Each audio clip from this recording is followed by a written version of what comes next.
আর বাংলাদেশের আরেকটি যে দল রয়েছে তারা তো মাশাআল্লাহ নির্বাচনের আগেই যেই পরিমাণ চাঁদাবাজি করে ফেলছে, নির্বাচনের পরে যে কি করবে আল্লাহ মাহবুব জানে। তাদেরকে দেখলে এখন মানুষ ভয় পায়।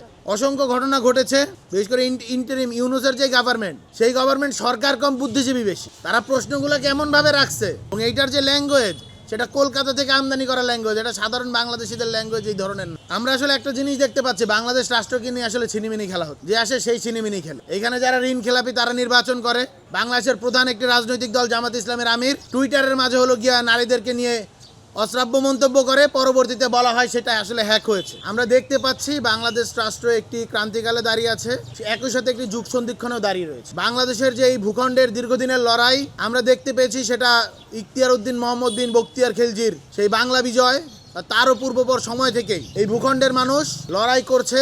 একের পর এক লড়াইয়ের মধ্য দিয়ে আমরা আজকের এই বাংলাদেশ রাষ্ট্র উপনীত হয়েছি। পলাশীর প্রান্তর থেকে সিপাহী বিদ্রোহ 47 থেকে 71-এর পর আবার রক্তক্ষয়ী 24। রক্তের মধ্য দিয়েই আমরা আসলে এই বাংলাদেশকে ধারণ করছি, লালন করছি এবং বাংলাদেশকে আমাদের বর্তমান যে অবস্থা সেই রূপে ফেরত পাচ্ছি। কিন্তু আফসোসের সাথে বলতে হয়, প্রতিবারই এই রাষ্ট্রে সাধারণ মানুষ রক্ত দেয় এবং সেই রক্তকে মারিয়ে ক্ষমতাকে পুঁজি করে ফুলে পেঁপে ওঠে কতিপয় মানুষ। কতিপয় এই মানুষদের হাতে বাংলাদেশ জিম্মি হয়ে রয়েছে প্রতিবার। এই সো কল্ড আরবান এলিট, এই সো কল্ড রাজনীতিবিদ, এই সো কল্ড বাংলাদেশপন্থী মানুষ, যারা আসলে বাংলাদেশকে ভিন্ন রাষ্ট্রের কাছে বিক্রি করে দিতে দ্বিতীয়বার ভাবে না, তাদের জন্য বাংলাদেশ প্রতিবার এক একটা ক্রাইসিস মোমেন্টে পড়ে। জুলাই পরবর্তী সময়ে আজকে আমরা যে গণভোটের মুখোমুখি দাঁড়িয়েছি, যেই দফাগুলো দাবিগুলো বাস্তবায়নের জন্য ঐক্যমত্য কমিশন গঠন করা হয়েছিল, ঐক্যমত্য কমিশনের আউটপুটটা আসলে কোথায়? আপনারা দেখতে পেয়েছেন গণভোটের জন্য অনেকগুলো ধারা রাখা হয়েছে। এই প্রত্যেকটা ধারাকে নাকি 3 বা 4টা কোটেশনের উপর ভিত্তি করে একটা ভোট দিতে হবে। এইটা কি কখনো মেক করে কিনা? মানে এটা তো কখনো কোনো সেন্স মেক করে না। আপনি 10টা জিনিসের মাঝে 9টা জিনিসে সহমত পোষণ করেন, একটা জিনিসে সহমত পোষণ করেন না। এইটার মানে কি আপনি সবগুলোতে সহমত পোষণ করেন নাকি সবগুলোতে না? এইগুলোর আসলে কোনটা কিভাবে অ্যান্সার দেওয়া হবে সেটার কোনো নাই। এবং এই গভর্নমেন্ট, বিশেষ করে ইন্টারিম ইউনূসের যে গভর্নমেন্ট, সেই গভর্নমেন্ট সরকার কম বুদ্ধিজীবী বেশি। তারা প্রশ্নগুলোকে এমনভাবে রাখছে যেন মনে হচ্ছে যেন এইখানের ভিতরে একাডেমিশিয়ার পরীক্ষা চলতেছে, কোনো একজন থিওরিস্ট সে তার তত্ত্ব এইখানের ভিতরে ঢালছে। সাধারণ বাংলাদেশের পক্ষে এটা বোঝা সম্ভব না। এবং এইটার যে ল্যাঙ্গুয়েজ, সেটা কলকাতা থেকে আমদানি করা ল্যাঙ্গুয়েজ, এটা সাধারণ বাংলাদেশিদের ল্যাঙ্গুয়েজ এই ধরনের না। ফলত আমরা যে জিনিসটা বলতে চাই, এই ইউনূস গভর্নমেন্ট, এই ইন্টারিম গভর্নমেন্ট এবং এই ঐক্যমত্য কমিশন মোটা দাগে ফেইল্ড। তথাপি একটা সম্ভাবনা আমাদের রয়েছে, সেটি হলো গণভোটের মাধ্যমে আমরা যে যা অর্জন করতে চাচ্ছি তার তো আসলে মোটা দাগে কিছু পাইনি, তবুও ছিটে ফোটা যা রয়েছে সেগুলো রাষ্ট্রকে বাস্তবায়ন করা এবং তার মধ্য দিয়ে আমরা বাংলাদেশ রাষ্ট্রকে পরবর্তী আমাদের যে জার্নি, আমাদের যে লড়াই, সেই লড়াইয়ে একটা ধাপ এগিয়ে যাওয়া। তার জন্যই গণভোটটা হচ্ছে এবং এই গণভোটে হ্যাঁতে জয় করা আমাদের দায়িত্ব। বাংলাদেশের প্রায় প্রত্যেকটা মানুষের মাঝেই একটা প্রশ্ন আসলে উকি দেয়, গণভোটে যদি আমরা জিতি বা বাংলাদেশ জেতে, হ্যাঁ যদি জয়যুক্ত হয়, পরবর্তী গভর্নমেন্ট আসলে সংস্কারগুলো করবে কি করবে না। কিন্তু একটা কথা সত্য হলো, পরবর্তী গভর্নমেন্ট সংস্কার যাতে করে তার জন্য বাধ্য করার যে প্রক্রিয়া, সেই প্রক্রিয়াটা তো গণভোট। আপনি গণভোটে বিজয় করেন, তারপরে তো আমরা এটা বলতে পারবো।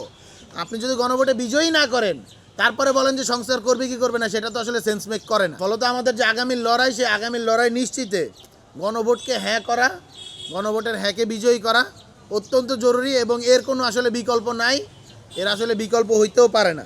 আমরা আসলে একটা জিনিস দেখতে পাচ্ছি, বাংলাদেশ রাষ্ট্রকে নিয়ে আসলে ছিনিমিনি খেলা হচ্ছে। যে আসে সেই ছিনিমিনি খেলে। এখানে যারা ঋণ খেলাপি তারা নির্বাচন করে, এইখানে যারা বিদেশি নাগরিক, দ্বৈত নাগরিক তারা নির্বাচন করে।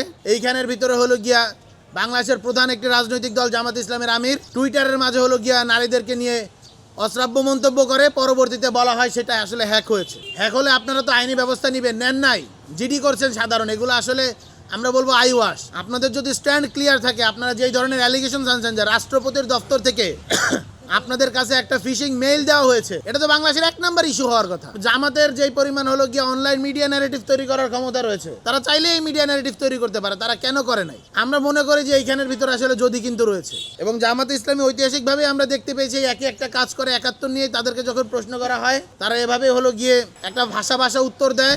এই হ্যাকিং ইস্যু নিয়ে এই ভাষা উত্তর দিয়েছে। আর বাংলাদেশের আরেকটি যে দল রয়েছে তারা তো মাশাআল্লাহ নির্বাচনের আগেই যেই পরিমাণ চাঁদাবাজি করে ফেলছে, নির্বাচনের পরে যে কি করবে আল্লাহ মাহবুব জানে। তাদেরকে দেখলে এখন মানুষ ভয় পায়।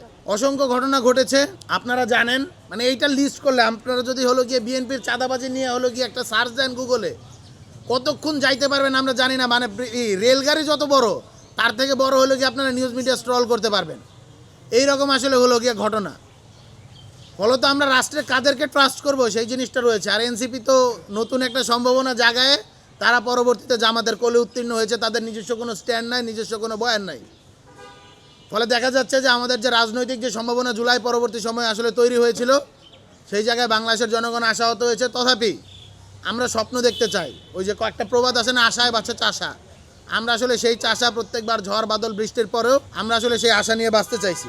আপনারা দেখেন জুলাই জাতীয় সনদ যে সংবিধান সংস্কার বাস্তবায়ন আদেশ 2025-এ, সেখানে একটা হ্যানা ভোট হচ্ছে। কিন্তু এই যে আদেশ, এটা একটা সুপ্রা কনস্টিটিউশনাল ইনস্ট্রুমেন্ট, অর্থাৎ বিদ্যমান যে সংবিধান সেই সংবিধান রেখে এই আদেশ একই সাথে আপনি বলবৎ রাখতে পারবেন। ফলে যেই জিনিসটা হবে, গণভোটের ফলাফল আপনি যাই করেন না কেন, পরবর্তীতে সংবিধানের মধ্য দিয়ে যদি একটা ড্রাস্টিক চেঞ্জ না আনা হয় এবং পরবর্তী গভর্নমেন্ট যারা সংসদে যাবে, যারা সরকার ফর্ম করবে, তারা যদি আসলে এই জায়গার ভিতরে সদয় না হয়, তাহলে কোনো একটা গ্রুপ আদালতের মধ্য দিয়ে অথবা সংবিধানের মধ্য দিয়ে এই যে কোর্ট, এই যে গণভোটের যে রায়, সেটাকে আসলে চ্যালেঞ্জও করতে পারে। ফলত আমরা বাংলাদেশের নতুন যারা রয়েছে, দেখুন আওয়ামী লীগ শেষ, জাতীয় পার্টির আসলে বাংলাদেশের রাজনৈতিক সম্ভাবনা নাই। ফলত যারাই ক্ষমতায় আসবে তারা বাংলাদেশের অভ্যুত্থানপন্থী দল, বাংলাদেশের যারা জুলাই বিপ্লবকে ধারণ করে তাদের পন্থী দল। ফলত তাদের প্রতি আমাদের অনুরোধ থাকবে, শুধু অনুরোধ না, এটা আসলে আমাদের দাবি, ছাত্র জনতার দাবি, যে আপনারা জুলাই বিপ্লবকে ধারণ করে আমাদের যে গণভোটের মধ্য দিয়ে যে রায়গুলো রয়েছে, এই দফাগুলো, দাবিগুলো আমরা বাস্তবায়নের